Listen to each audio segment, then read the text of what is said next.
Wrigley's Spearmint Chewing Gum, the refreshing, delicious treat that gives you chewing enjoyment, presents for your listening enjoyment John Lund as...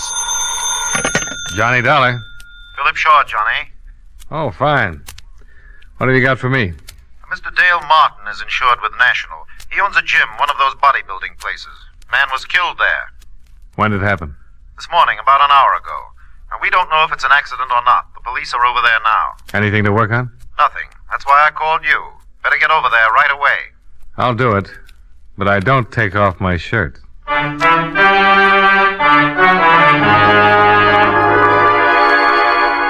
The makers of Wrigley's Spearmint Chewing Gum bring you John Lund in a transcribed adventure of the man with the action-packed expense account, America's fabulous freelance insurance investigator. Yours truly, Johnny Dollar.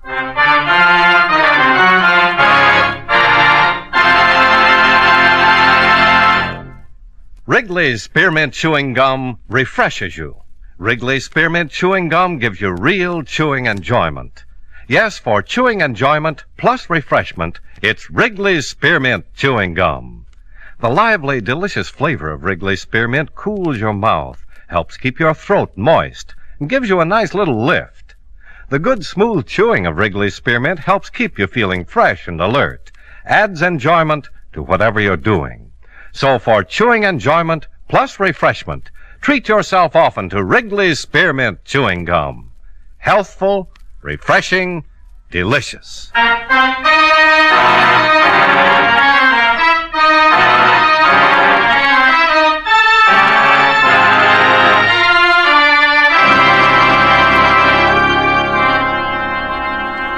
Expense account submitted by Special Investigator Johnny Dollar to Home Office, National All-Risk Insurance Company, Hartford, Connecticut.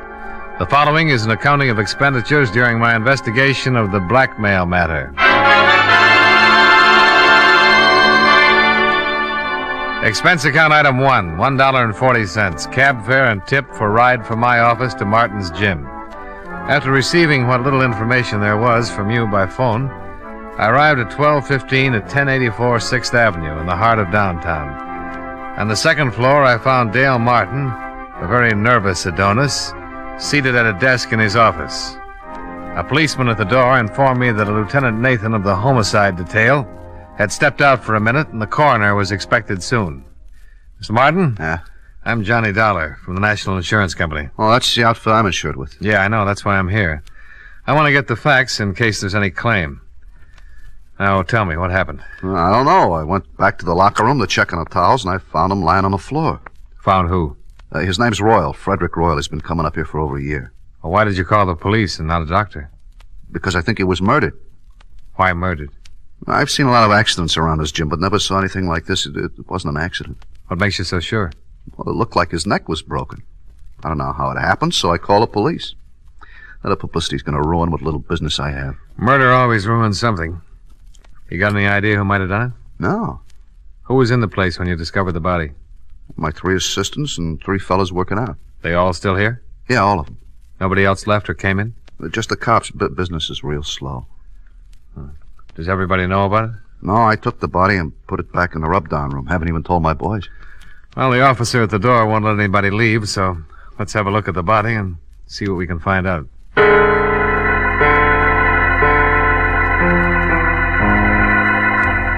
Martin left one of his boys to answer the phone, and everyone else was keeping busy wrestling with weights as he led me through the locker room. The one man was taking a shower. At the end of the room, he unlocked the door, and we walked in. The smell of rubbing alcohol was strong enough to give you a hangover. There were white curtains separating 2 rubbing tables. The first one was empty. In back of that curtain, Mr. Dollar. Okay. Not very pretty. Circus rubber man would need vulcanizing if he turned his head that far. Busted neck, all right. I wish the coroner would get in and take him away. It hurts me seeing his head hanging like that. Why don't you move him? Oh, no, sir, not me. I caught it good from the lieutenant for moving him in here. Well, don't worry about Mr. Royal. He can't feel a thing.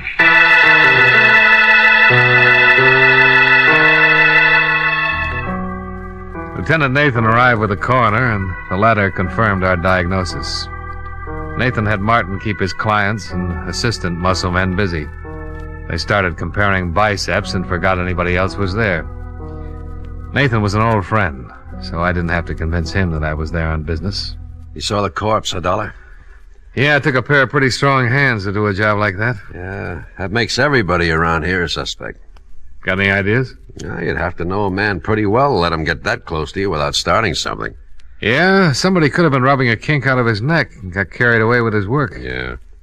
Why don't we start asking some questions? Yeah, I'll go out and round up everybody. Might as well start at the beginning.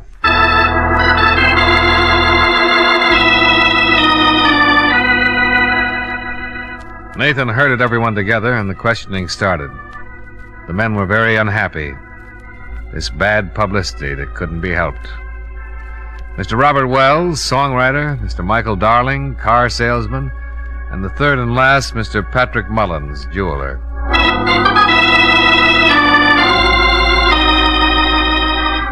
Three prosperous men, three prosperous denials.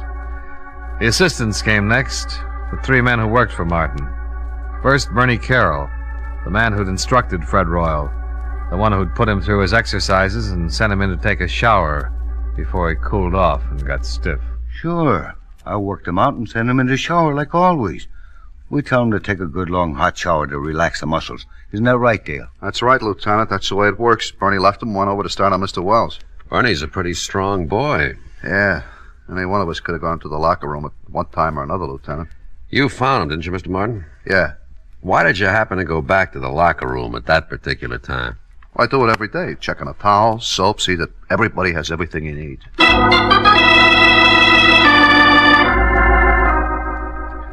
Question after question, trying to nail down alibis, trying to make them stick or tear them apart. According to everybody so far, it was a big mystery. Next man, Jack Olson. Yeah, I went back by the locker room several times. Why? Well, there's an electric coffee maker on a table against the wall back there. I want to get some coffee. Mm-hmm. The other times? Well, once to look at the appointment board to see what's coming in, later to get some chalk for my hands. Chalk for your hands? Yeah, keeps your hands from perspiring and making blisters, you know, when you're working with heavy weights. Mm. You're fairly new here, aren't you, Jack? 3 weeks. How'd you know that, Dollar? Well, the other boys all have heavy calluses. They don't use chalk. You know quite a bit about this weightlifting stuff, huh? Oh, sure. I used to lift candy bars when I was a kid. All right. Call in the last one. The last man, Johnny Morgan, and his story was no different than the others. Yes, he'd walked back past the locker room. No, he had not slipped in and popped Mr. Royal's neck while he was preparing to take his shower. The coroner removed the body, and all the rest went down to the precinct to sign formal statements. They were all released and sent home, pending further investigation. I hailed a cab and rode home with Dale Martin. Would you like some apple or carrot juice? Well, I'll try anything once. Good for you. Yeah, I figured that. You didn't kill him, did you, Martin? Don't be silly. He was the best customer I had. I wouldn't kill off my business. Here. Thanks. You have any ideas, Dollar? Nope.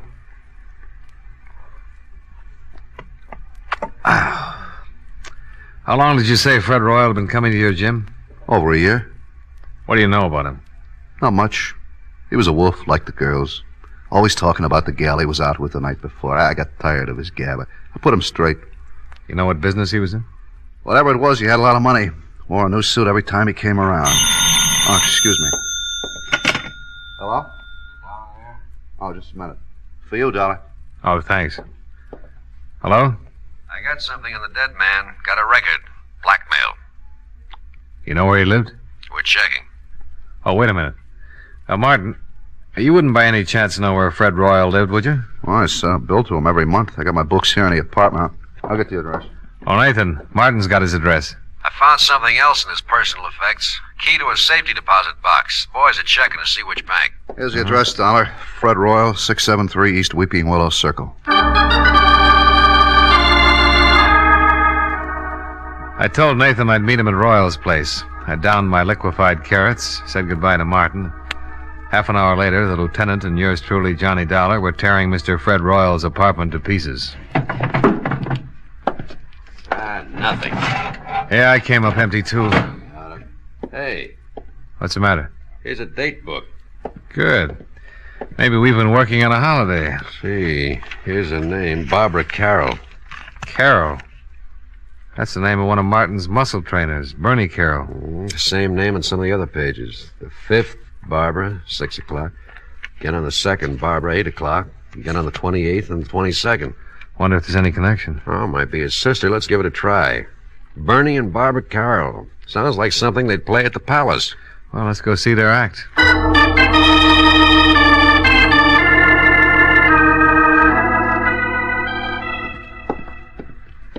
Here's the apartment. They live with that new fellow. Jack Olson. Yeah, the quiet one. What is it? Police. Yes? I'm Lieutenant Nathan, homicide. This is Johnny Dollar. How you doing? How you do? We'd like to talk to you, Miss Carroll. Certainly, Lieutenant. Come in. Thank you. I was just making some lemonade. Would you like some? Yeah, thanks. It is pretty hot out. Maybe you'd like something stronger. No, thanks. The lieutenant's on duty. I guess you've heard about the accident. Like your lemonade sweet, Lieutenant? Medium, please. Here you are. Oh, thank you. Your brother didn't mention anything about your going out with Royal. He was probably protecting his little sister. The lieutenant found your name written in Royal's date book. I've been out with him 6 or 7 times. You know what his business was? He never discussed it. Did you ever meet any of his friends? No? Did he ever mention any of the other fellows at the gym? At the gym? I don't think so. Mm-hmm. Jack Olson lives here, doesn't he? That's right. Whose picture is that on the piano? Oh, that's Jack's father. You don't have any idea why anyone would want to kill Royal, do you? No. How did Jack Olson happen to move in here with you and your brother? Bernie asked him to. When he went to work for Martin, he was living in a terrible place. One small room. I told Bernie he could move in here if he shared the rent. Mm-hmm. How well did Olson know Royal? He'd seen him at the gym. Seen him here when he came to pick me up. Where's Olson now? Working, I think. Well, thanks, Miss Carroll. We'll be talking to you again. More lemonade? Later, maybe, Miss Carroll.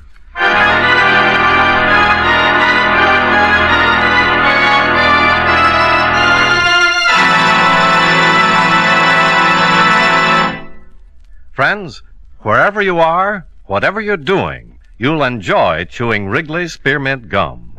Chew Wrigley's Spearmint while you're working. The lively, full-bodied flavor of Wrigley's Spearmint gives you a refreshing little lift. The smooth, pleasant chewing of Wrigley's Spearmint Gum helps keep you feeling relaxed and satisfied. Makes your job seem easier. Chew Wrigley's Spearmint Gum in your home, when you're out walking or driving, when you're enjoying sports and other activities. Wrigley's Spearmint Gum tastes good anytime, and the natural chewing aids digestion and helps keep your teeth bright and attractive. Yes, wherever you are, whatever you're doing, you'll enjoy chewing Wrigley's Spearmint Chewing Gum. Healthful, refreshing, delicious.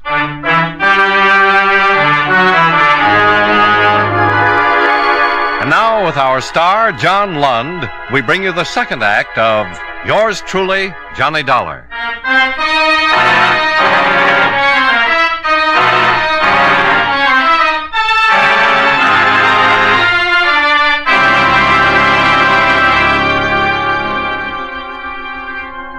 Three in the afternoon. Out of Barbara Carroll's cool apartment and down in the blistering street. The thermometer crowding 90, and the humidity sticking to us like a steaming blanket. I feel awful. Terrible day to solve a murder. I want to go look through some newspaper files. What for? That picture on the piano. Jack Olson's father? Yeah. I've seen it someplace before. There's a news story connected with it. Yeah, I'll drop you off. I gotta get back to the precinct, see if the boys have found the safety deposit box that fits Fred Royal's key.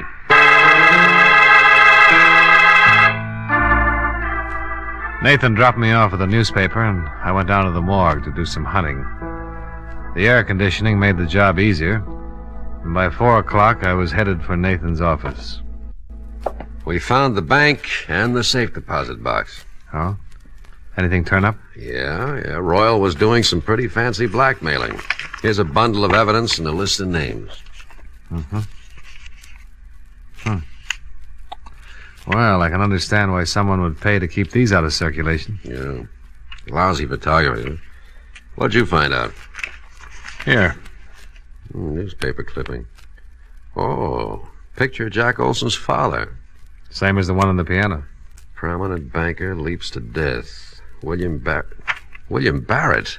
The boy's name is Olson. That's what he calls himself. William Barrett. Barrett.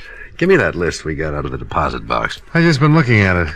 William Barrett's name is on here, all right. Ooh. That article you've got on his suicide mentions that he left a son and a wife. Yeah. Well, let's go pick up Jack Olson, or Barrett, or whatever his name is. Well, it might not have meant a thing, but at least we had found one person who had a strong connection with Frederick Royal other than socially. The boy who called himself Jack Olson was the son of one William Barrett, deceased, and one of Fred Royal's blackmail victims. Barrett had jumped off a tall building, and according to the newspaper, he had left no reason for his actions. There was a possibility that Fred Royal's blackmail had driven him to it, and if that was so, his son would have had a very strong reason for wanting to break Mr. Fred Royal's neck. We climbed into a squad car and hurried back to Barbara Carroll's apartment, where Jack Olson lived as a boarder.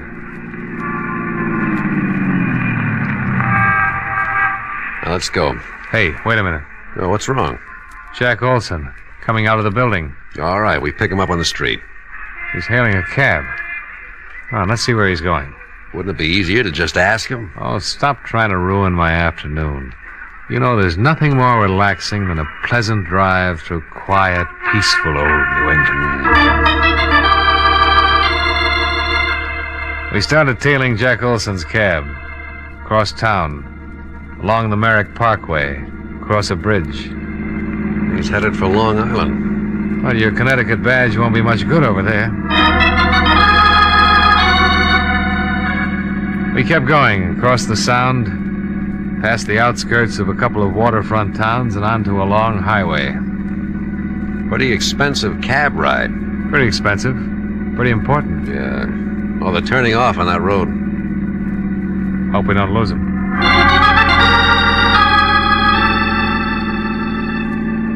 We took the road to the right off the highway and spotted the cab up ahead, pulling into the entrance of a large white building. The sign over the tall iron gate read, Lakeview Sanitarium. We waited for him to go in.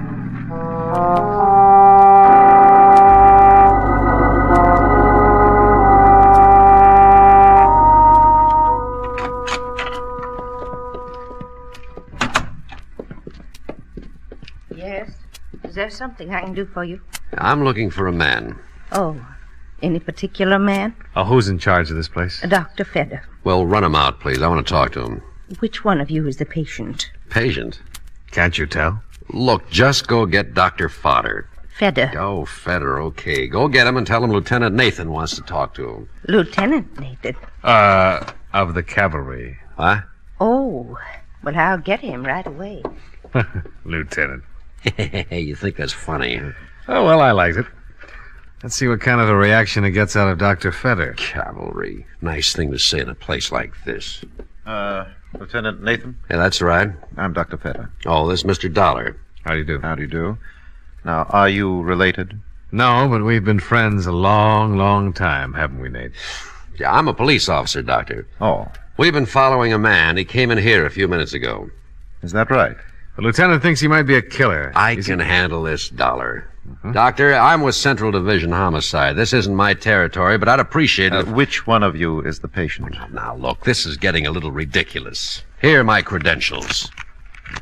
Oh, The man we want came in here a few minutes ago. well, Mr. Barrett is the only one. And his real name is Barrett. Who's he seeing? His mother. What's wrong with his mother? Mrs. Barrett is seriously ill. Have anything to do with her husband's suicide? Everything to do with it. I doubt if Mrs. Barrett will ever recover. We went back out to the car and tried to put it all together. Jack's father had jumped off a roof. He was being blackmailed and couldn't take it. The shock of his suicide had driven Mrs. Barrett into a permanent breakdown, and Fred Royal had been responsible for the whole thing. Motive enough for Jack to get a job with Dale Martin so he could get his hands on Fred Royal's neck. Cavalry. Oh, stop groaning. Tell me what you think of my theory. We still need a confession. We'll get it. Mind if I make a pest of myself and ask how? Let's ride back to town and see Dale Martin.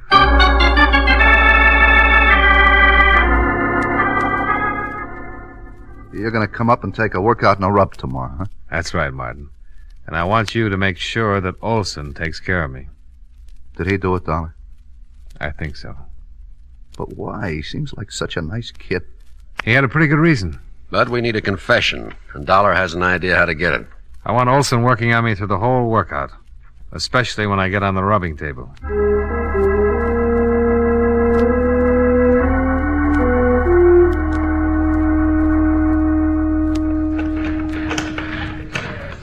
You're in pretty good shape, Mr. Dollar. Well, I'm carrying a few extra pounds. I will knock that off of you in a hurry. Don't try to talk while you're using the pulleys. Hi. Hi, Martin. He's in pretty good shape, Mr. Martin. Now, let's see. Better not do too much on his stomach the first day. I'll see you later, Mr. Dollar. Nice fella, Martin. Yeah, very nice. Tell me, have you found out anything about Mr. Royal's death? Oh, the police have got a few ideas. Lieutenant and I went up to see your roommate's sister. Yeah, Barbara told me. I hope you don't suspect her. She kind of liked Mr. Royal. She wouldn't have any reason to kill him. All right, let's go back to the rub table before you cool off. Huh?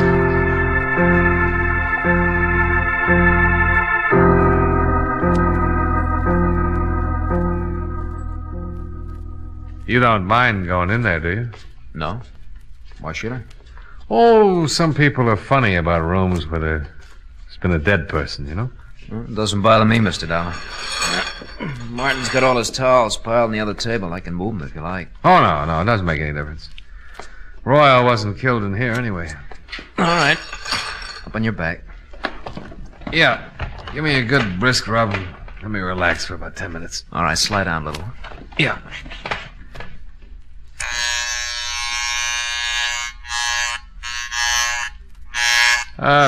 What'd you do before you came to work for Martin, Jack? Oh, not much. Went to school, finally decided to look for a job. Found this one. You ever study this sort of thing? No, there's really not much to it. Martin shows us how to use the machines, help the clients, and rub the neck and back. Well, then all you need is a good build, a strong pair of hands, huh? Yeah, I guess so. Your family live in Hartford? No. I noticed a picture of your father on Barbara's piano. Fine-looking man. He's dead now. Oh, sorry. So am I. Your mother still living? No. Oh! Oh, I'm sorry. Am I rubbing too hard? Oh, it's okay. Well, you certainly got the strength for the job. Yeah, I'll turn off the vibrator and just use my hand. Did the police find out anything about Mr. Royal? Yeah. He was a blackmailer. Ow! Oh, I'm awfully sorry. I'm a little nervous today. Maybe I better get one of the other fellows to finish your rub. Oh, no, that's all right. I'm just a little tied up. The neck is stiff. Try and relax. Guess I keep thinking about Royal and his broken neck. You think I might break yours, Mr. Dollar? Well, wouldn't be hard. If I was good and relaxed, you could snap it in a second. Yeah. Guess I could. So Mr. Royal was a blackmailer, huh? Yeah, had a record. They're the foulest people on earth. Yeah, they certainly are. Could ruin a lot of lives. Probably why he was murdered. You think he was blackmailing someone here in the gym? Oh, not necessarily. Well, if he wasn't, then no one in the shop would have a motive for killing him. Well, I've got a theory about that. I think someone in this gym hated him so much that they waited until no one was looking and Royal was all alone. And they slipped in on him and twisted his neck until it broke and he strangled. Well, why would they hate him so much if he wasn't blackmailing him? He might have been blackmailing someone very close and dear to the killer. Maybe the person Royal was blackmailing couldn't stand it. committed suicide. It's an interesting theory. Take your family, for instance. I'm sorry. You weren't relaxing. Supposing Royal was blackmailing a member of your family. Your father, for instance. I can't rub your neck unless you relax more. Maybe your father couldn't take it.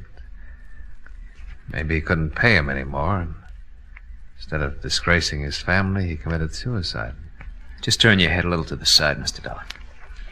That better? Much. Well, if that happened to my family, Mr. Dollar, I guess I would kill Mr. Royal, not mind a bit. How does your father die, Jack? He jumped off a roof. Now, if you just turn your head a little more, I'll try to pop your vertebrae, huh? We followed you out to Long Island yesterday, Jack.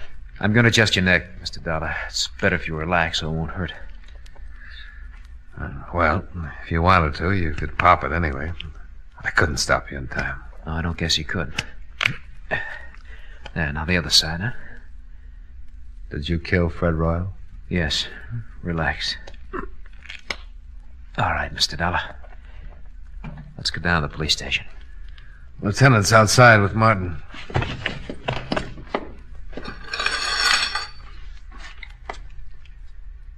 After you, Mr. Barrett.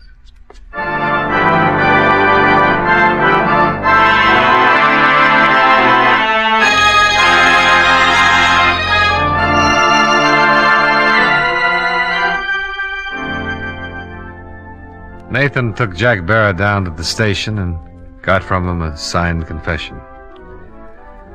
I went with Martin, and with every drink I saw another Barrett. So finally I gave it up and came up here to my office. Expense account, item 2, $4.53, 1/5 of very dry gin. Martin forgot his health and hygiene for a couple of hours and finished what I didn't drink. Item 3, $16.75. Cab fare for a ride up through the country, all by myself. Expense account total, $22.68. Yours truly, Johnny Dollar.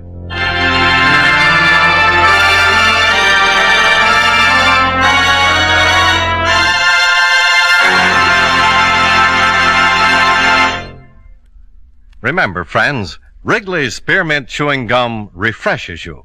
Wrigley's Spearmint Chewing Gum gives you real chewing enjoyment. The lively, full-bodied flavor of Wrigley's Spearmint cools your mouth, freshens your taste, sweetens your breath.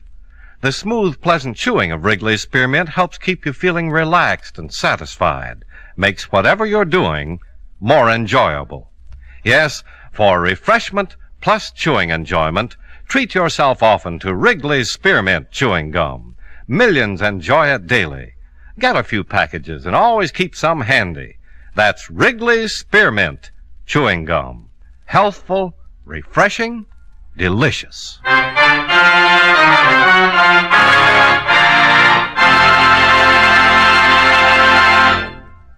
Yours truly, Johnny Dollar, brought to you by Wrigley's Spearmint Chewing Gum, stars John Lund in the title role and was written by Blake Edwards with music by Milton Charles.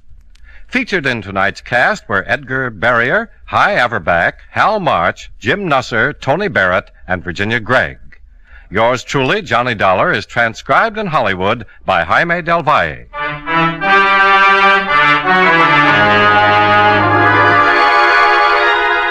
The makers of Wrigley's Spearmint Chewing Gum hope you enjoyed tonight's story of Johnny Dollar and that you're enjoying delicious Wrigley's Spearmint Gum every day. This is Charles Lyon, inviting you to join us again next week at this same time when, from Hollywood, John Lund returns as... Yours truly, Johnny Dollar.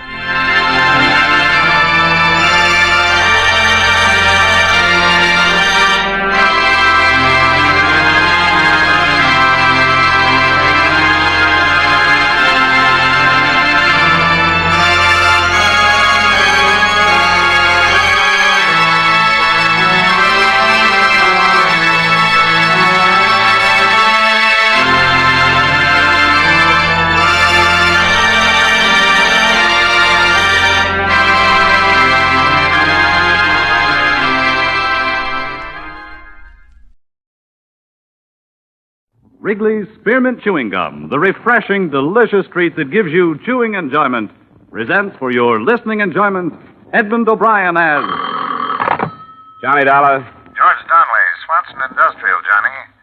Afraid we're having engine trouble. Come again? We got a substantial policy on the Belo Horizonte Railroad in Brazil, both equipment and personnel. It's only a small road, but our losses the past few months have been extensive. What happened? 4 locomotives piled up in 2 months, 20 dead. We got a pair of conflicting reports. Looks like either insurance fraud or murder. With my luck, George, it's probably both.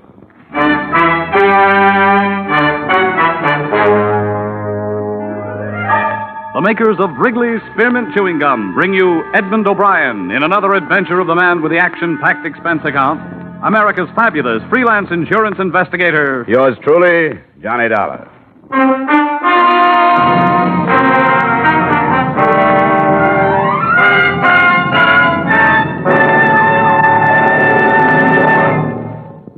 To make every day more enjoyable, treat yourself often to refreshing, delicious Wrigley's Spearmint Chewing Gum. Here's a taste treat you can enjoy indoors, outdoors, at work, or at play. The cool, long-lasting mint flavor refreshes you. The smooth, steady chewing helps keep you fresh and alert. Adds enjoyment to whatever you're doing. Wrigley's Spearmint Chewing Gum. Healthful, refreshing, delicious.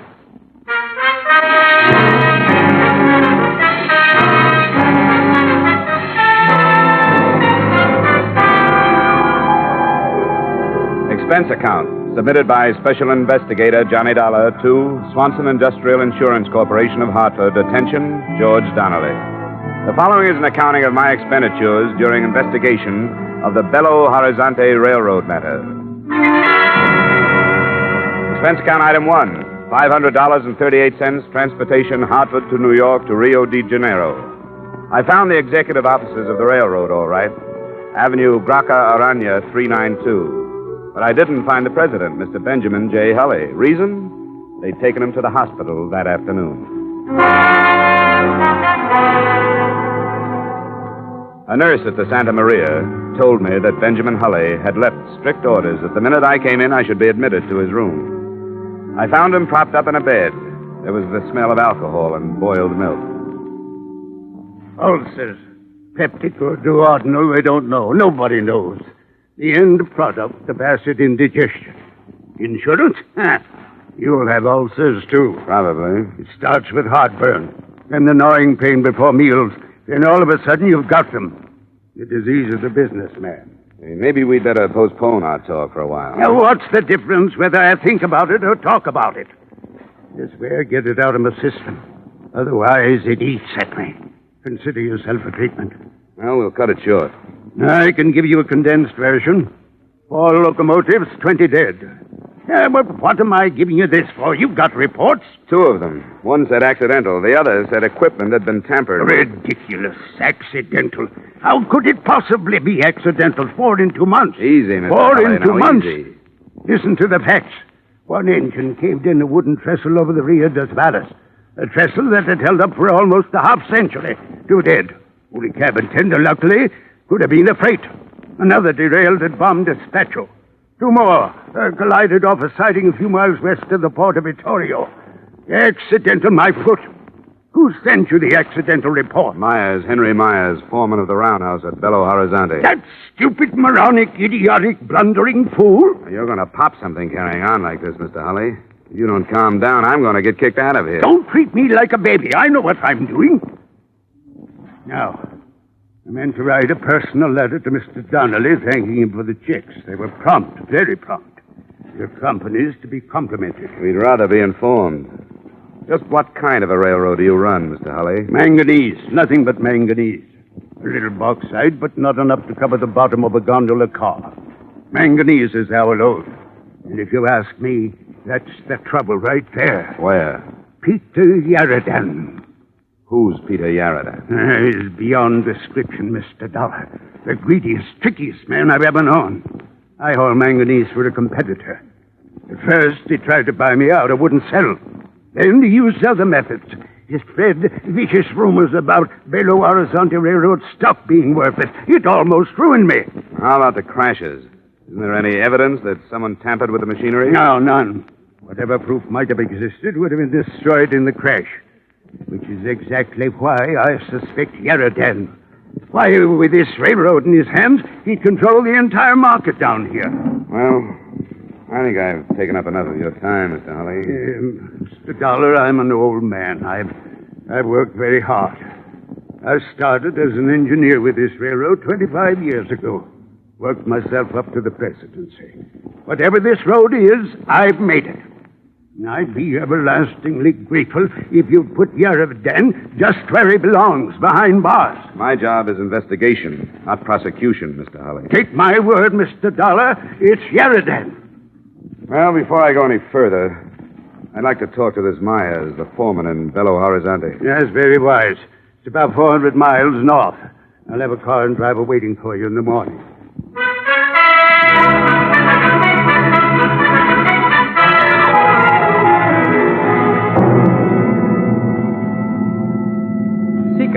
That is what my mother has named me. I do not know why.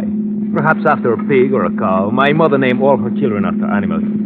It is what you might call nickname. Of course, nicknames are terrible things. They stick to you like paste. You like the way I drive? Ah, you drive swell. Swell? Good, fine, great. Oh, no, not that. The compliments are too much. Maybe fine, perhaps good, but not great. Why you go to Belo Horizonte, Mr. Dollar? Business? You're silly. You're silly. You think you can keep your business from me? You think you are hiding something in the state of Minas Gerais? You're foolish to try. Then why am I going to Belo Horizonte? Your name is Johnny Dollar. You investigate people for an insurance company. You are here by the engine crashes. You are going up to see Mr. Myers, who worked for Mr. Holly. You will find nothing. Is that enough? Why did you find out these bits of information? Around the town. How do you know I won't find anything? A brilliant mind. A gift of my father, who also had a brilliant mind.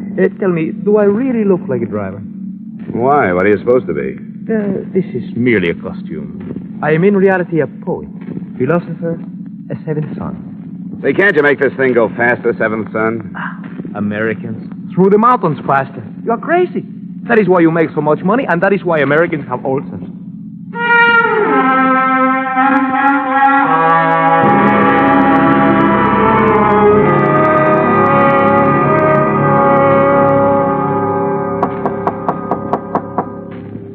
Second. Yeah? My name is Dollar, Mrs. Myers. Yeah. I'm from Hartford, Connecticut, insurance investigator. I'd like to talk to your husband, if I may. He ain't here. When do you expect him? I don't know. Is it about the wreck? That's right. Well, I don't know if it'd be right to ask you or not. Well, it's up to you. I'm not from the police, you know. I suppose it'd be all right. Thanks. He's shaving. Oh, I got plenty of time. Saturday Evening Post just come in from the States, if you'd like to see it. Oh, fine, thanks. And there's caramels on the table. Never touched the stuff. I'd like you to know, Mr. Dollar. Yeah. Well, I'd like you to know Henry don't know a thing about this business. I just wanted to ask him some questions about the accident report he sent into our office. He wrote what he's seen, and that was all he wrote.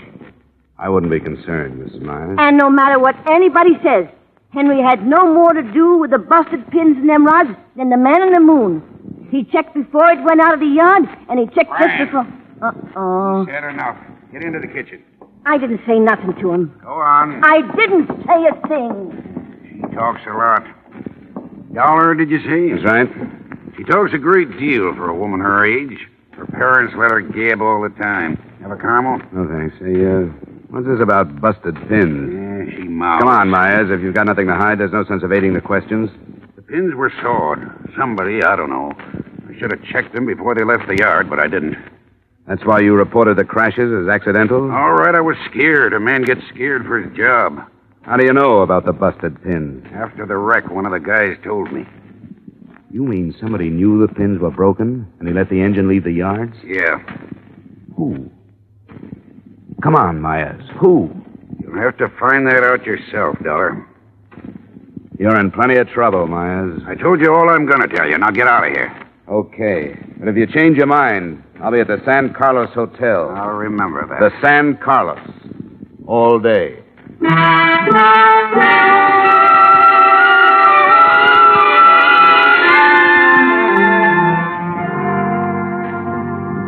If you sit here in your room all day, Mr. Dollar, you do not have the benefit of the sunshine which plays so gently upon the soil. I'm waiting for a call, Seeker. Are you certain you would not like another game of Monopoly? No, you won. Yes, company, you are dull. Sorry. If it were not orders, I would go back home. Yeah? If I insulted you, would you fight with me? Too tired. Even if I call you a coward and a thief? Names will never hurt me. Well, if I... Johnny Dollar. This is Henry Myers, Dollar. Be over here in 5 minutes. I'll give you the stuff you want. Don't move, I'll be there. You want Myers? He feels talkative. Come on, let's go.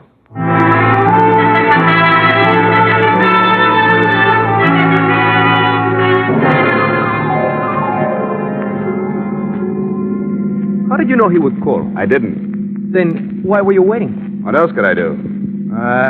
The American mind. Shrewd. Here. Let me over to the next corner. All right. And pick me up in about a quarter of an hour. No. I go in with you. All right, come on then. Do not run so fast. Oh, my ain't Pete. Pooped. Poop, Pete. No answer.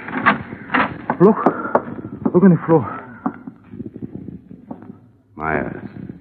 Looks like somebody had an earlier appointment. He's still breathing. Myers. Who did it, Myers? Vita. Go to Vera Vita. He's dead. What is Bervida?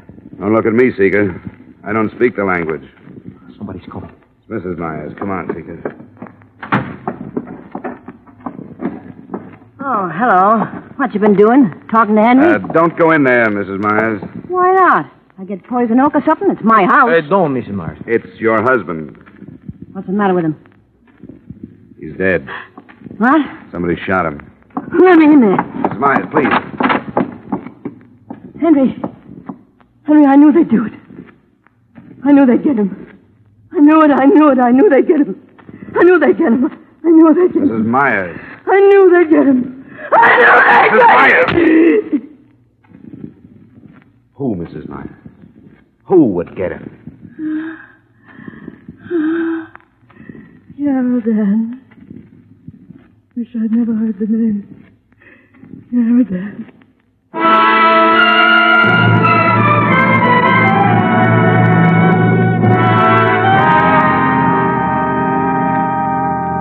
Come on, Mrs. Myers. Now try to remember. What does the word mean to you? Vervita. Is it a town? I don't know. A mountain? A person? Oh, try, Mrs. Myers. Your husband must have mentioned the word to you sometime. Look, if I remembered, I'd tell you, wouldn't I? Yeah.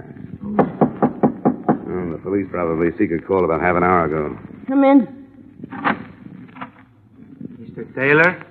Wrong house, Bud. Oh, permit me to refer to my pad. Oh, D-O-L-L-A-R.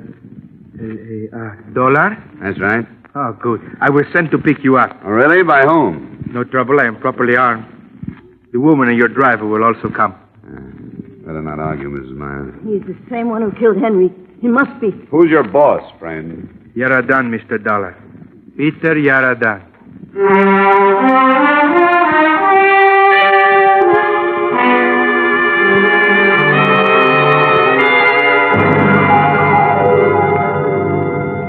You may go in now, Mr. Dollar.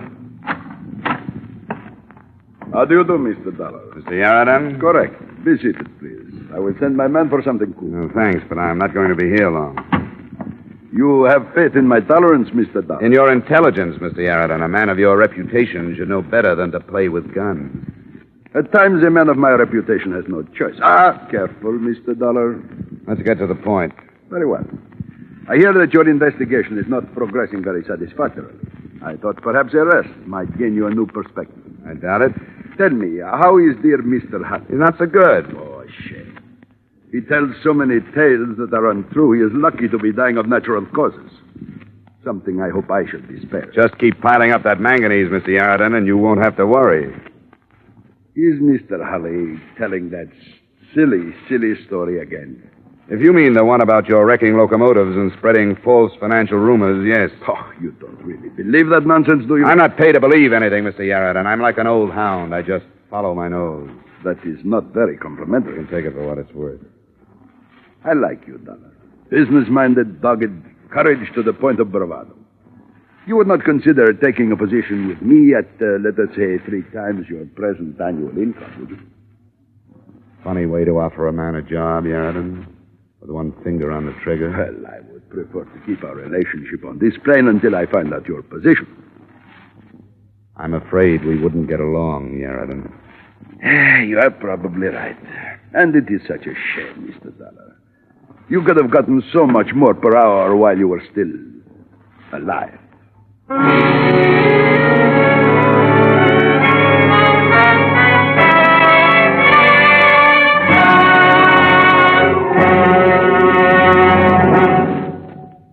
To make every day more enjoyable, treat yourself often to refreshing, delicious Wrigley's Spearmint Chewing Gum. A lively, full-bodied, real mint flavor cools your mouth, moistens your throat, freshens your taste. And the chewing itself gives you a little lift, helps you keep going at your best. So for real chewing enjoyment that's refreshing and long-lasting, always keep Wrigley's Spearmint Chewing Gum handy. Healthful, delicious Wrigley's Spearmint Gum will make every day more enjoyable. And now, with our star, Edmund O'Brien, we return you to the second act of Yours Truly, Johnny Dollar.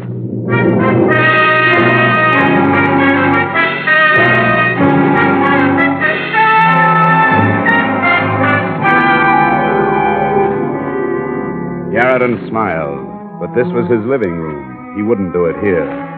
In that small moment of silence, I tried to see everything within my field of vision without taking my eyes from Yarradin's face. There was the blur of something metal to my right, something that curved toward the ceiling, something a few inches from my hand.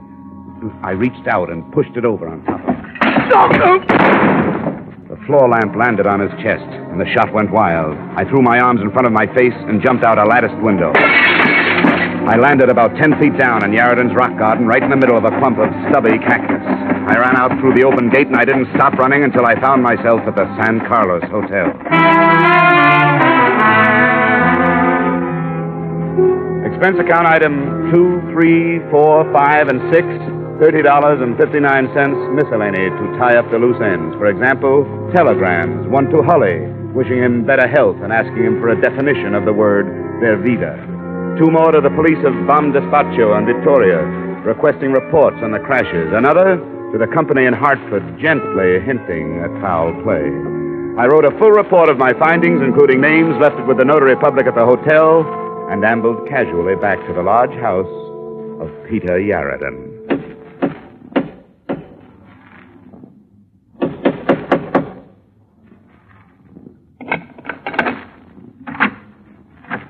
Hello, Bud. Well, don't just stand there with your teeth showing. Invite me in. Thank you. Now run to the study like a good little boy and tell your boss he has a caller. Hurry up now. Put up your hands, Mr. Dollar. Don't be silly. You don't think I'd come back here without adequate protection? Put that thing away. Come with me.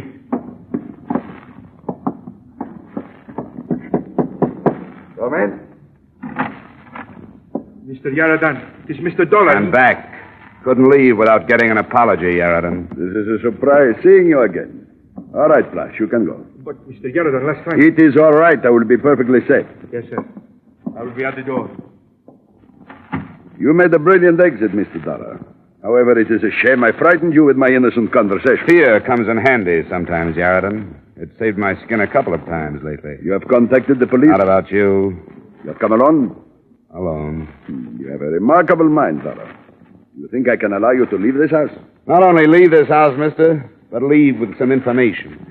Marvelous. I filed a full report, complete with names, places, and time of day. If I'm not back to get that report in 2 hours, it goes to the police department. And just where did you file this report, Mr. Dollar? That's the little secret right there. I am holding 2 friends of yours, you know. I know.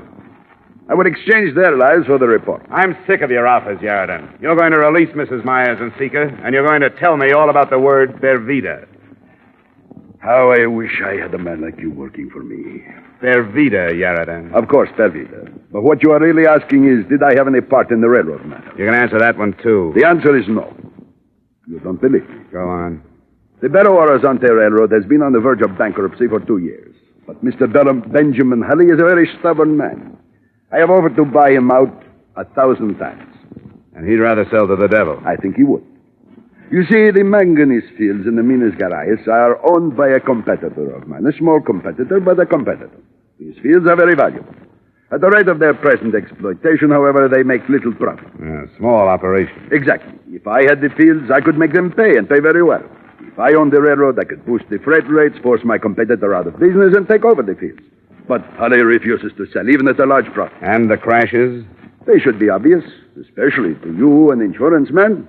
The railroad is failing. So he is scuttling his equipment and getting the insurance money. And Bervita? If I could get to him, I would have all the information I need to put Halley where he belongs. Okay, Aaron.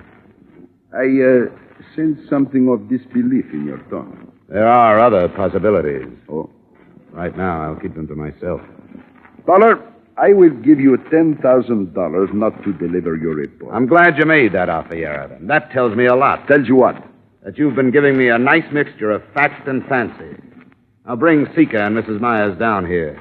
We're going back to the hotel.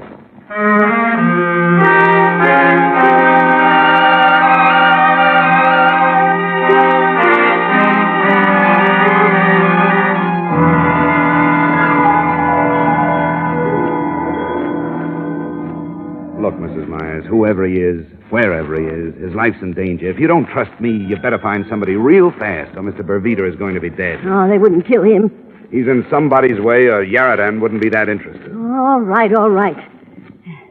There was 20 killed in the 4 crashes, Mr. Dollar. 20 dead, that's right. Yeah, and 1 injured. Ah, a survivor. The only witness. Bervita. Yeah, Bervita. Where is he? Small cabin in the mountains. I'm the only one that knows besides Henry, and Henry's dead. Bervita was fireman on one of the engines that crashed near Victoria. He saw somebody pull the hand switch, so the 2 locomotives was on the same track. The engineer put on the brakes, but not quick enough. Bervita jumped. Thanks, Mrs. Myers. I think I'll have the notary mail that report on Yaradan to Hartford for safekeeping. And, Sika, my boy, we're going to pay our respects to Mr. Bervita. You stay here in the hotel, Mrs. Myers. I want to know who killed my husband. I'll give you that information when I get back. I'll contact Rio and have Mr. Hulley's secretary put through an authorization for a locomotive and engineer to take me up. There's a dirt road, Mr. Dollar. Why don't you take a car? No. I think the locomotive is much faster. Sika's right, Mrs. Myers. We'll go by rail. Mr. Dollar. Yeah? Would you mind very much if I stayed here in Belo Horizonte? Wife and children, you know. Well, I never would have put you down as having a family, Sika. Well, to tell the truth, I don't, but someday I hope to have.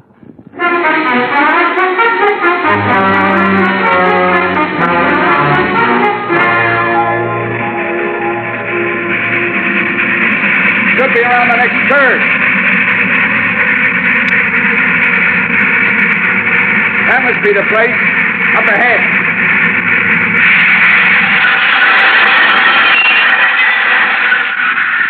I won't be long. Keep the meter running.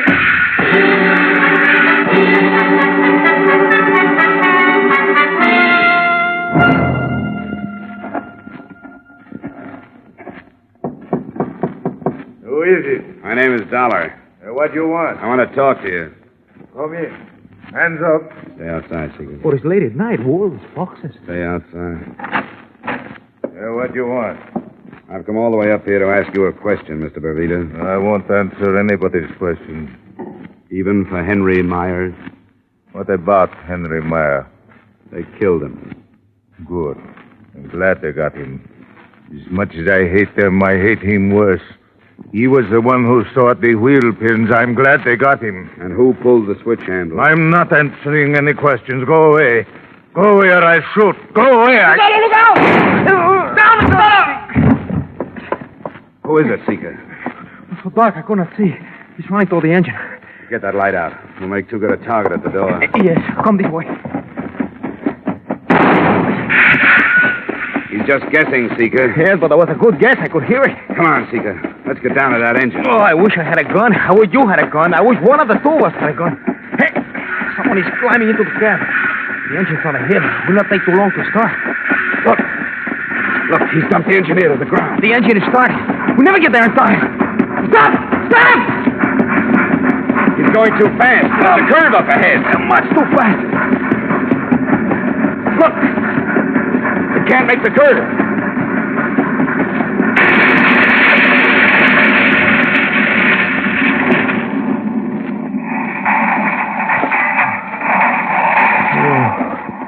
There it is. What could it be, Mr. Dollar? Who could it be?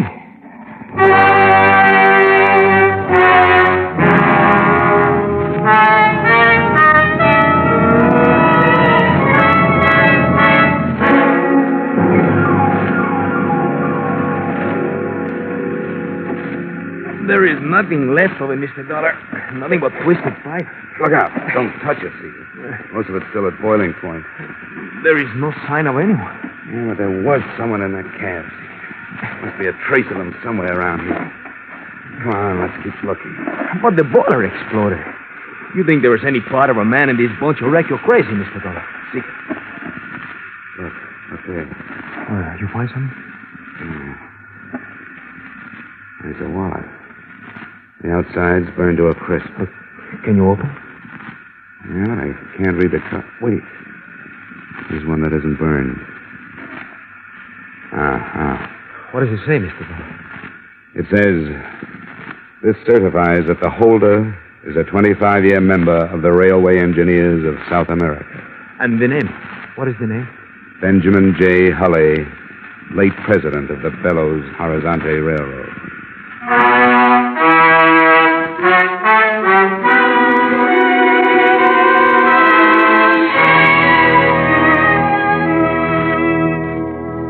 Here's the way it added up. Hulley had come by car.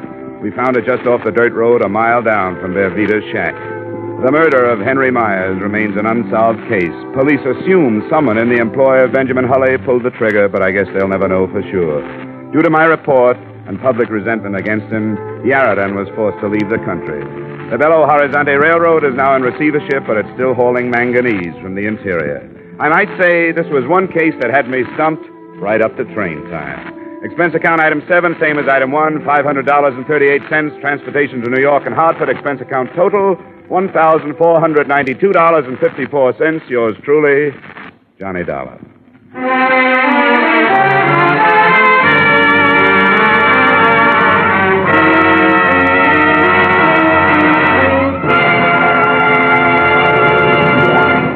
Remember, friends, to make every day more enjoyable, treat yourself often to refreshing, delicious Wrigley's Spearmint Chewing Gum. There's lots of cooling, real mint flavor in every stick. And chewing Wrigley's Spearmint helps keep you feeling fresh and alert. You feel better, work better, get more fun out of doing things. So indoors, outdoors, wherever you go, keep some healthful, refreshing Wrigley's Spearmint Chewing Gum handy. To make every day more enjoyable, treat yourself often to delicious Wrigley's Spearmint Chewing Gum.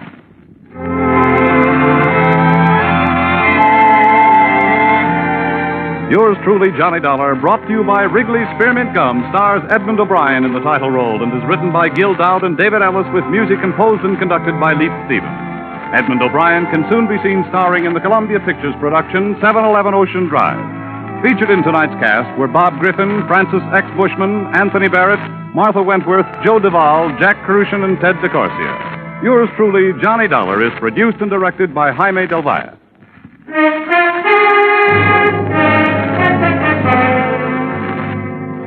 The makers of Wrigley's Spearmint Chewing Gum hope you've enjoyed tonight's story of Johnny Dollar and that you're enjoying delicious Wrigley's Spearmint Chewing Gum every day. We invite you to join us again next week at the same time when, from Hollywood, Edmund O'Brien returns in another adventure of Yours truly, Johnny Dollar.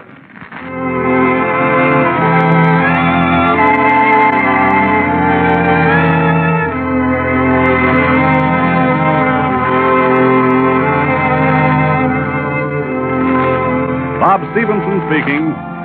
This is CBS, the Columbia Broadcasting System.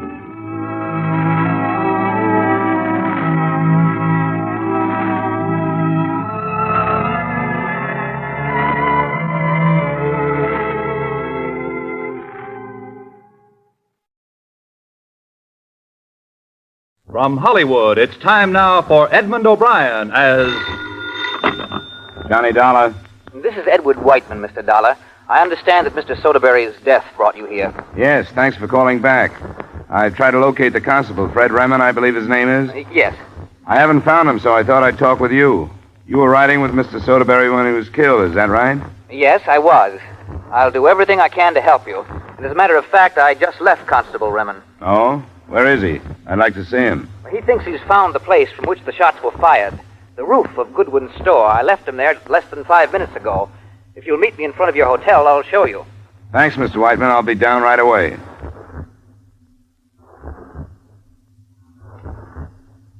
Edmund O'Brien in a transcribed adventure of the man with the action-packed expense account. America's fabulous freelance insurance investigator. Yours truly, Johnny Dollar.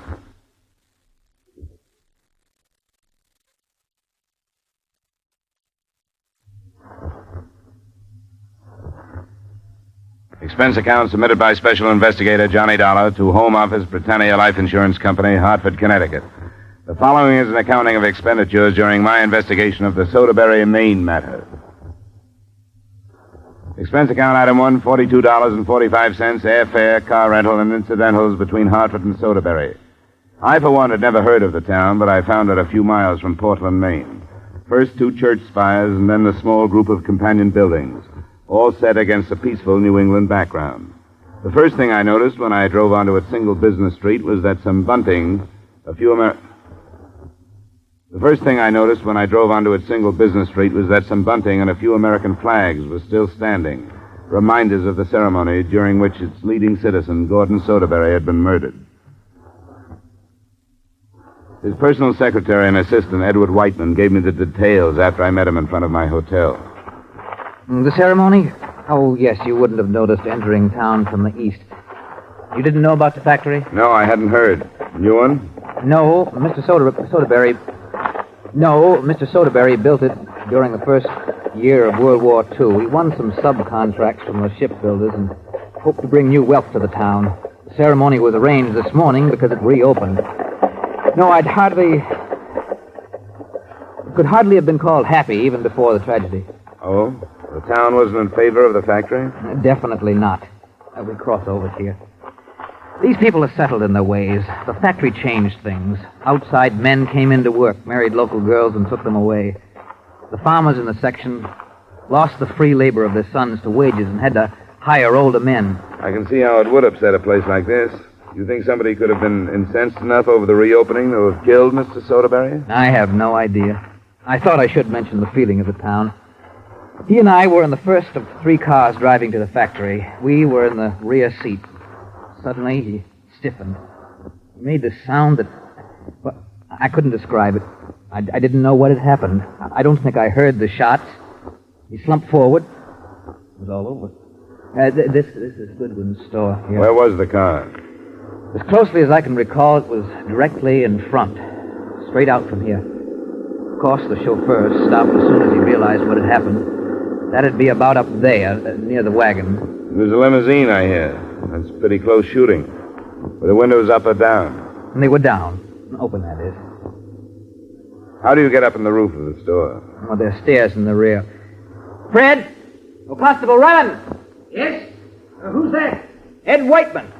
There's a man here who's been sent up from Connecticut to see you. Wants to ask you some questions. I have to go back to the office. All right. What can I do for you? Why did you pick this roof as the place where the shooting was done? Because Mr. Soderberry's auto was just in front. And none of the others, 3 or 4 doors either side, have stairs to them. That's good enough. Even resting a rifle barrel on the false front would be some pretty fancy shooting. There have been some fair riflemen in the section for a good number of years now, if you know your history. I've been proud of their shooting at some of the matches we've had, but I can't say I'm so proud now. Do you have any idea where to start? There's been a man in my mind. Ben Sutherland. He had a 16-year-old son killed by a bandsaw when the factory was open before. And now he's got another, young Ben. He'll reach 16 next week.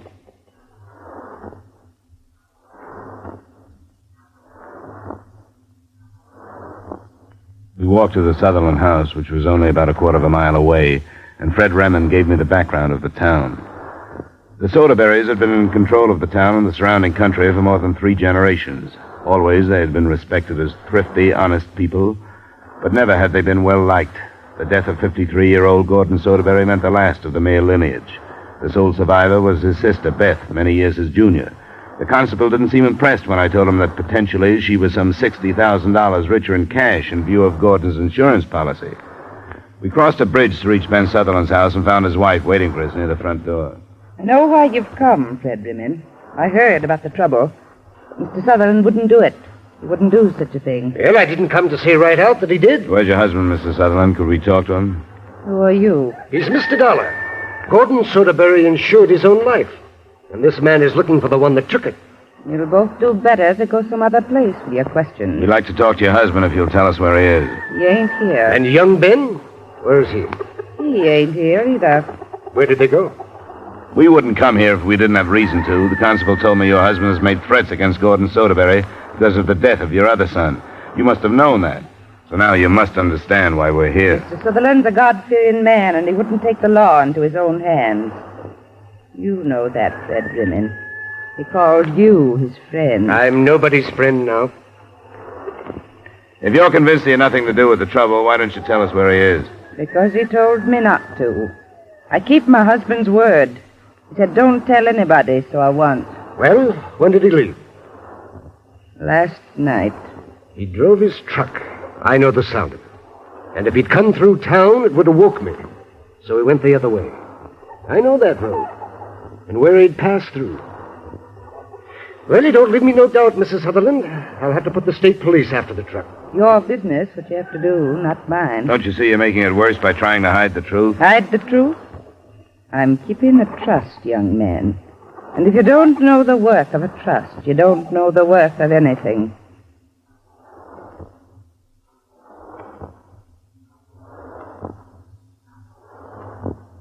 I went back with Constable Remond to his house where he lived alone and which doubled as an office.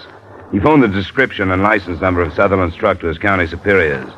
And with the typical disinterest higher echelons seem to maintain for lower echelon problems, they told him they wouldn't be able to take delivery of Soderberry's body until the following day. That left us with no better than a vague promise as to when we'd get such vital points as the caliber of the murder weapon, the entry angle of the fatal bullet, and the distance from which it was fired.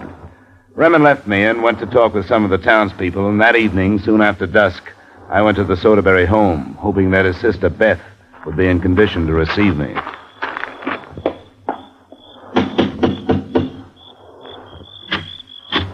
Yes? Is Miss Soderberry in? Yes, she's in. I wonder if she feels well enough to see me. Does she know who you are? Not yet. I've been hired by her brother's insurance company to look into his death. Would you tell her that, please? Oh, yes, of course. Won't you come in? Thank you. My name's Taft. I'm a friend of the family's. Taft, my name is Dollar. How do you do? Beth is in the sitting room. I'll leave it to your judgment. That is, I hope that if your visit upsets her, you won't press her. I won't. All right. Beth? Yes, come in, Lawrence. Well, who was... Oh, This is Mr. Dollar. He's from the insurance company. I see. Please, sit down. Thanks. I don't believe I quite understand, Mr. Dollar. I'm an insurance investigator. Oh, well, of course. Then would you prefer that we talked in privacy? Well, I'll leave that up to you, Miss Soderberry. I think Mr. Taft has stayed out of a sense of duty. No, I haven't. But at least this will give you a chance to leave for a bit, Lawrence. I'll be all right. All right, Beth. I probably should run home for a while. All right. And thank you ever so much, Lawrence. You've been terribly helpful. I'll phone you in an hour. Good evening, Mr. Dollar. Good night, Mr. Taft. Now, Mr. Dollar, when did you arrive? About 3 this afternoon. Then undoubtedly you know more about this horrible thing than I do. I'm afraid it's not very much. I've been working with Constable Remond. He wants to narrow it down to one of the local men who is against the factory reopening. But from what I've learned, it refuses to be narrowed very much on that basis. Yes, I'm afraid you're quite right. My brother was not famous for making friends. I say that at the risk of sounding cold and unemotional. Emotion very seldom helps in my work. Which is ferreting out the truth. I think Gordon understood what he was doing. I'm sure he did. He knew that our people detest change. They simply can't cope with it. Yet he forced it on them in 1942. You feel yourself to be apart from your people, Miss Soderberry. Yes, but only by reason of inheritance. Change was forced upon me, too. I was much younger than my brother. I was sent to school in England, but I came back and found it quite easy to forget and settle back into this tiny world. I suppose the whole town did during the years after the factory closed. Of course it did. There was one particular man, Ben Sutherland. What do you think of him? I don't know. I suppose his name is in everyone's mind tonight. The death of his son because of the hated factory, it had a violent reaction on him. And why not? He knew his son hadn't been born to stand in front of the machine that killed him. What does he say? He can't be located. He left town last night. He took young Ben with him. I hope it isn't he. He suffered enough. Oh, what could be troubling the general? That's your dog? Yes, General Scott. He didn't alarm when you arrived, did he? No, it's the first I've heard from him. Someone else's animal, perhaps. But that seldom happens. He's well able to fend for himself. He's a... By the time we got an oil lantern lit and I found the dog, he was moving silently toward the house, trailing what looked like a fractured front leg. I didn't know what to think when I told the surviving sister about it. She didn't seem frightened. But I couldn't help wondering whether her loyalty to her people wasn't misplaced, and whether the killer hadn't decided to eliminate all the Soderberrys from the town that bore their name.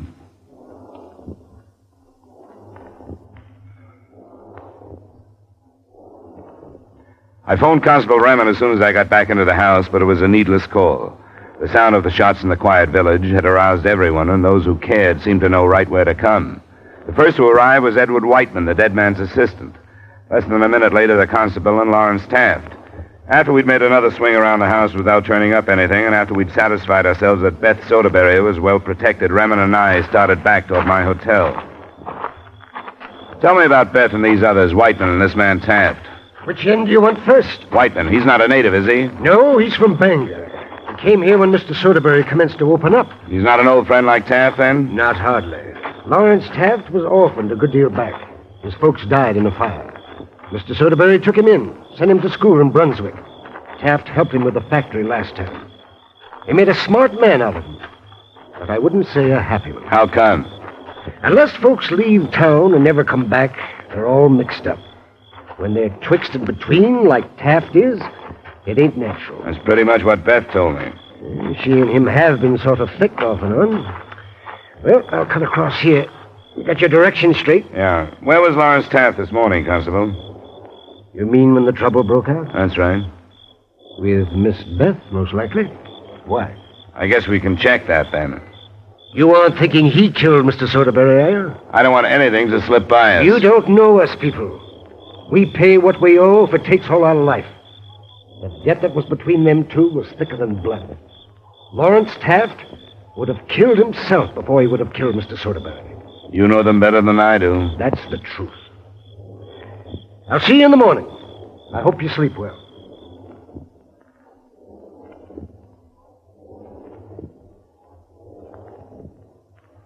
The next day, things moved along a little more according to the book. The county men arrived before noon to remove the body for autopsy and ballistics examination, and soon after they left a report.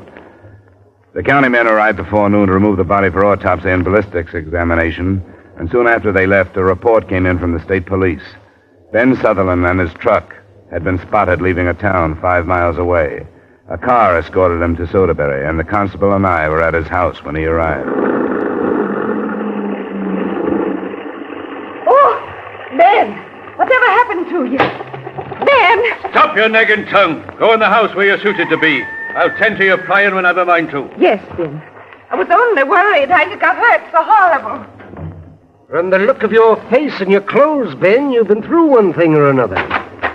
Who might you be? My name is Dollar. I'm an insurance investigator. He's come to help me defend the laws of the state, Ben. And it's true, Fed, that Mr. Soderberry was shot and killed. That's true. When did you hear about it, Mr. Sutherland? Those men that stopped me, they told me.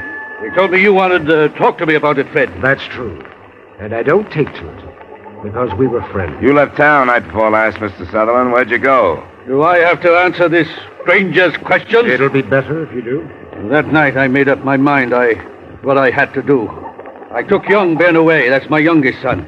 I should have took my oldest boy. I knew I should have, but I listened to the talk about the factory and wages and such things. So I didn't take him, and that factory did. And I never got him back. And you've blamed Gordon Soderberry for it all these years? No, I blame myself. I knew what to do, and I didn't do it. Didn't you make public threats against him? That was a coward's talk. I talked big in front of my friends. I didn't know what else to do. I didn't kill him, Fred. Where'd you go the other night? I heard the talk start again. Young Ben talking about the factory, what the wages would buy. He'd be careful, he told me. And if he earned enough wages, he'd go to school like Lawrence Taft, crazy like his brother. And I put an axe handle to him and put him in the truck and carried him away. Where, Mr. Sutherland? He's on a farm where he belongs, up north, above Brighton. He's on a farm where he'll be safe. How far away is it? More than 20 miles. What time did you leave? After 9 o'clock. You got there before midnight, then? We slept in the truck. I left him with Alex Turner, son of. Then you had time to drive back here before the factory... ceremony started. I went to Brighton. Your face is scratched and cut. Your clothes are torn. How did that happen? I fought with a man. What man, and why did you fight? I don't know what man. I don't know who. I fought because I was drunk. I went to Brighton to drink, and that's what I did. Not for 9 years has that happened. You didn't come back here last night and have to fight off a dog at the Soderberry place? I was in Brighton. If you were, you'll probably be asked to prove it. That's where I was. And you'd better start remembering who you fought or who you were with. That's all for me, Constable. We were involved with approximately 280 people, most of whom were known to each other by sight, at least. The work Constable Remen had been doing without me had alibied most of them. Practically everybody had been on the street during the start of the ceremony and at the time of the shooting. Less than 40 were unaccounted for at 5:30 that afternoon when the county officers called in their report. Point of entry was just below the left armpit. The arm hadn't been touched. Angle of entry still made it look like the killer had fired from the roof of the store. And the murder weapon was identified as a not-too-common rifle, caliber .253. In an hour, the unaccounted-for citizens seemed to be trimmed down to 4 who owned that caliber rifle. Ben Sutherland was among them. It was close to noon the following day before the results of the test firing came back. The murder weapon wasn't among the rifles that were sent in. Well, then I did something wrong. I am no great shakes at trouble like this. It's not necessarily that we did something wrong, Constable. Maybe we just didn't do quite enough. One of those 253,000s got away from us. A man's rifle is no secret here. He's proud of it. What kind of rifle did Gordon Soderberry own? Why? The townspeople hated the factory. That's the motive we've given them. But none of them owned the murder weapon. Not even poor Ben Sutherland, with a stronger motive than anyone else. Unless he could have bought a rifle with just this in mind and kept it hidden. I don't know. We'll work on that, too. But for now, let's look at the people we've neglected. Edward Whiteman can't be involved because he was sitting next to the victim. You tell me Lawrence Taft is clear. He wouldn't ever kill Mr. Soderberry. Then the sister. She seems to belong more to the town than to the family. She didn't approve of what her brother was doing. I can't hold a thing like that in my mind. We don't kill our kin here. There are some that have. Will you do this for me? Will you get the 3 of them in here and keep them for an hour? Well, how would I keep them? I don't know. Write up a statement for them to sign. Something about the ballistics reports. You can spend some time over them. Then ask the sister to go into detail about what she's going to do with the factory. I'll try to take less than an hour. I ain't saying I can do it word for word, but I'll try. And if you'll write that statement, I'll be obliged. I ain't so good with a pencil. It took me somewhat less than an hour, and what I found didn't make sense for a while. A rifle, well hidden beneath some torn clothes in a closet. The rifle's caliber matched that of the weapon that had killed Gordon Soderberry. I reached his home soon after his sister did. Why, yes, he's here, Mr. Dollar. How much do you know what lay behind the trouble the other morning? I beg your pardon? If you know who killed your brother, you'd better clear your skirts. 2 people are going to tear up any lies you tell. Mr. Dollar, if you know, please tell me. Lawrence Taft. Oh, no. No, he didn't. Why do you say that? You better say that first line again. Oh, no. No, he didn't. Why do you say that? We've pretty much cleared the whole town of the murder. You can't do that without having something left over. Oh, but you're wrong. Lawrence wouldn't kill my brother. That's what I've been told. But would you react the same way if Edward Whiteman was dead and I told you Taft had killed him? I'm sorry. I don't... Lawrence, come here. I'm here, Ben. But listen, It isn't true. It isn't true, is it? I heard what you said, Mr. Dollar. What reason would you have to say anything like that? I just left your house. In it, I found a rifle and some clothing that was torn by the dog last night when you evidently came back to overhear what I said to Beth. Lawrence. You didn't have any reason to kill Gordon Soderberry, did you? No, I didn't. But you hated Whiteman, didn't you? What reason would I... The factory, for one. You were important last time, but you were left out the other morning, isn't that right? Oh, always the factory. What difference did it make to you, Lawrence? Remen told me you people always paid your debts. Maybe that was it. That an outsider came in and forced him out so he couldn't prove himself. Maybe he was afraid Whiteman would force him out of your life, too. I don't know. Lawrence, you didn't think that I... Yes. You did try to kill Edward Whiteman, didn't you? Yes. And Gordon Soderberry was killed by mistake. Yes. Lawrence, no. I didn't mean to. I know I'm weak and I'm mixed up. And I don't know where I belong, but I knew he couldn't stay here. Whiteman was taking my place, and I knew people were laughing at me because I failed. I did try to kill him. Thought it was for you. I didn't know until later. Later I found out. Later, found out it was Gordon. It was dead. Gordon. I owe him everything. Everything.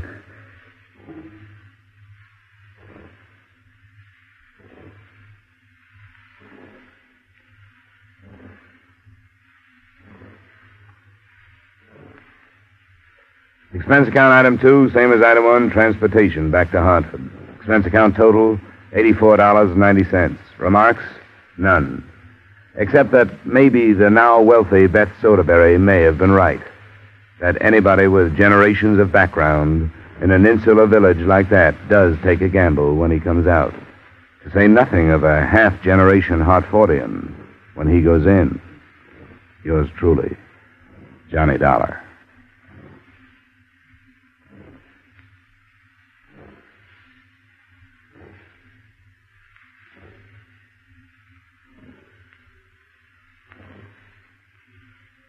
Yours truly, Johnny Dollar, stars Edmund O'Brien in the title role and is written by Gil Dowd with music by Wilbur Hatch.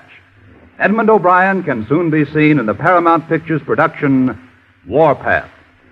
Featured in tonight's cast were Robert North, Howard McNear, Virginia Gregg, Larry Thor, Sammy Hill, Herb Butterfield, and David Light. Yours truly, Johnny Dollar, was transcribed in Hollywood by Jaime Del Valle. This is Bob Lamont inviting you to join us next week at this time when Edmund O'Brien returns as... Yours truly, Johnny Dollar.